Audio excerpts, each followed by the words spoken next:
जी तो हमारे पास theorem number 3 है क्लास 9th का। इससे पिछले वीडियो में हम पहले 2 थ्योरम डिस्कस कर चुके हैं। जिसको उन 2 थ्योरम की समझ नहीं आई वो पूछ सकता है, लेकिन थ्योरम नंबर 3 करने से पहले उन 2 थ्योरम को समझना ज़रूरी है, क्योंकि उन्हीं 2 थ्योरम का यूज इसमें होना है। अब इसमें हमने क्या प्रूव करना है? The right bisectors of a sides of a triangle are congruent. अब 2 वर्ड हैं, कॉन्ग्रुएंट और कंकरेंट। इनमें क्या डिफरेंस है? कॉन्ग्रुएंट मीन होता है मुमासलत, एक दो चीजों को बराबर प्रूव करना, ठीक है। और कंकरेंट का क्या मतलब होता है कि दो या दो से ज्यादा लाइंस अगर एक ही पॉइंट पर मिलें, आपस में एक दूसरे को कट करें, इंटरसेक्ट करें, तो उस पॉइंट को क्या कहते हैं? कंकरेंट पॉइंट और पॉइंट ऑफ कंकरेंसी। और उन लाइंस को क्या कहते हैं? कंकरेंट लाइंस, ठीक है। तो अब हमने क्या प्रूव करना है कि किसी भी ट्रायंगल के जो राइट बाइसेक्टर हैं वो एक ही पॉइंट पर मिलते हैं, मीन के वो कंकरेंट होते हैं। तो इसमें हमारे पास गिवन क्या है? इसमें हमें जस्ट ये बताया गया है कि हमारे पास एक ट्रायंगल है ABC, ठीक है। गिवन हमें सिर्फ अ ट्रायंगल ABC, ठीक है। अब हमने प्रूफ क्या करना है जी? इसमें टू प्रूव हमने इसमें प्रूव ये करना है कि ट्रायंगल की जो तीनों साइड्स हैं उनके राइट बाइसेक्टर कंकरेंट होते हैं। तो यही स्टेटमेंट आपने प्रूफ में लिख देनी है कि right bisector of bisectors of sides of triangle और कंकरेंट, ठीक है। कि एक ट्रायंगल की तीनों साइड्स के राइट बाइसेक्टर जो है वो कंकरेंट होते हैं। तो कंस्ट्रक्शन में हमने क्या करना है?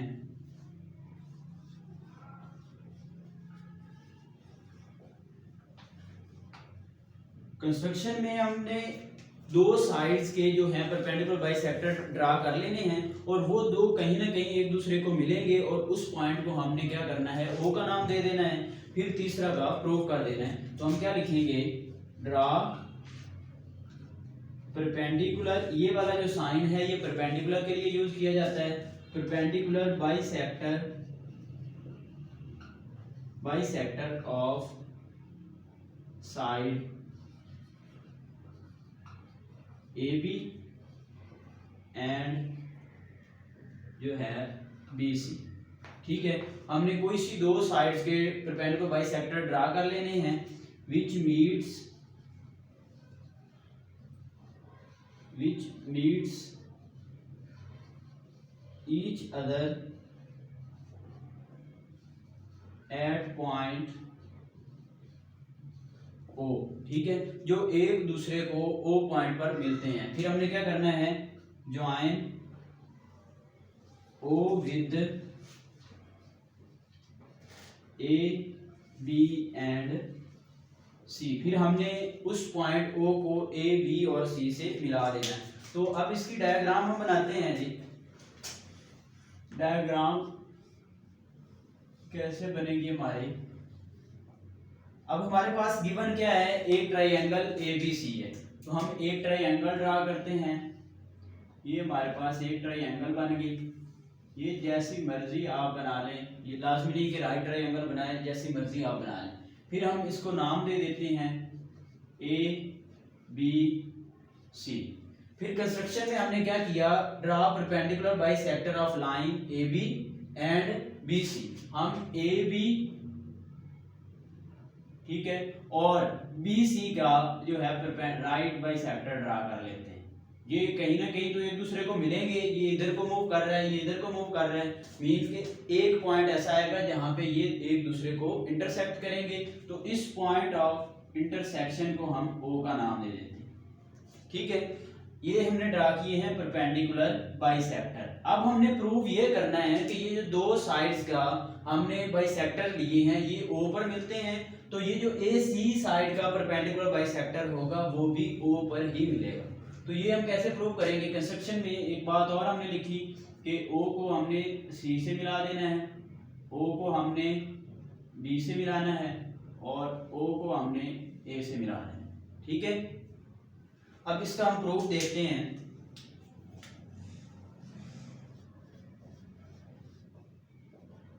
प्रूफ में हम क्या लिखेंगे, स्टेटमेंट लिखेंगे और उसकी रीजन लिखेंगे।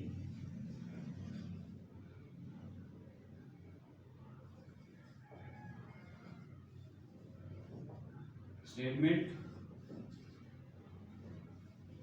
और रीजन, ठीक है। अच्छा जी, सबसे पहले देखें कि हम यहाँ पे लिख सकते हैं ओ ए और ओ बी इक्वल है। कैसे लिख सकते हैं जी, ओ ए congruent O B.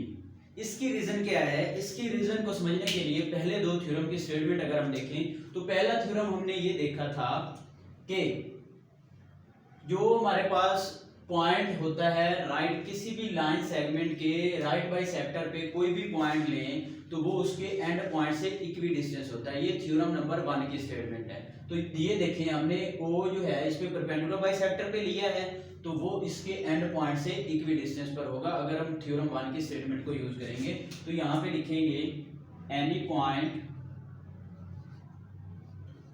Point on right by sector of line segment is equidistant from its end points, ठीक है।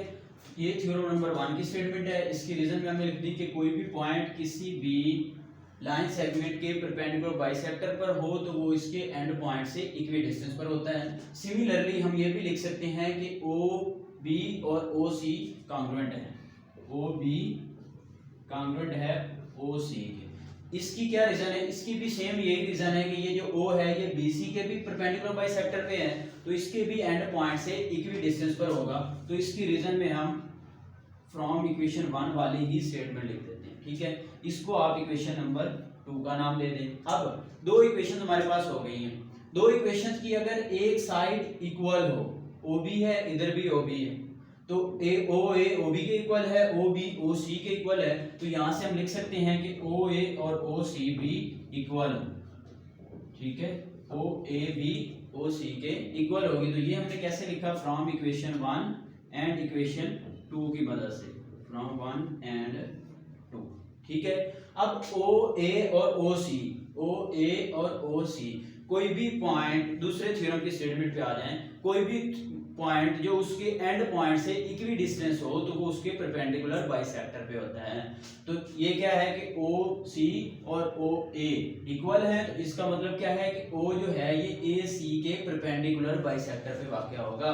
तो हमने दो परपेंडिकुलर बाइसेक्टर लिए थे और तीसरा हमने यहाँ पे प्रूव कर दिया कि ये इसके परपेंडिकुलर बाइसेक्टर पे भी वाक़या है। तो यहाँ पे हम क्या लिखेंगे, hence point O is also on perpendicular bisector of AC। यहाँ से प्रूव हो गया कि ये जो है ये AC के परपेंडिकुलर बाइसेक्टर पर भी वाक़या है।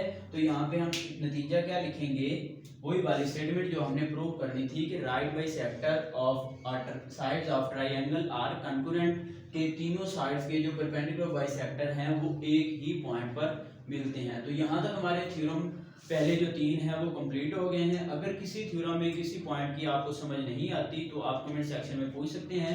नेक्स्ट वीडियो में इंशाल्लाह हम नेक्स्ट 3 थ्योरम डिस्कस करेंगे जो कि एग्जाम के लिए मोस्ट इंपॉर्टेंट हैं। ये हमारे थे लाइन बाई सेक्टर के हवाले से थ्योरम। जो नेक्स्ट 3 हैं वो हमारे पास होंगे एंगल बाई सेक्टर के हवाले से थ्योरम। तो आप लोगों को अगर किसी चीज़ की भी समझ नहीं आती, चैप्टर 1 की वीडियोस भी मौजूद हैं और थ्योरम भी हमने डिस्कस किए। इंशाल्लाह सीरीज वाइज आपको लेक्चर मिलते रहेंगे। तब तक के लिए अल्लाह हाफ़िज़।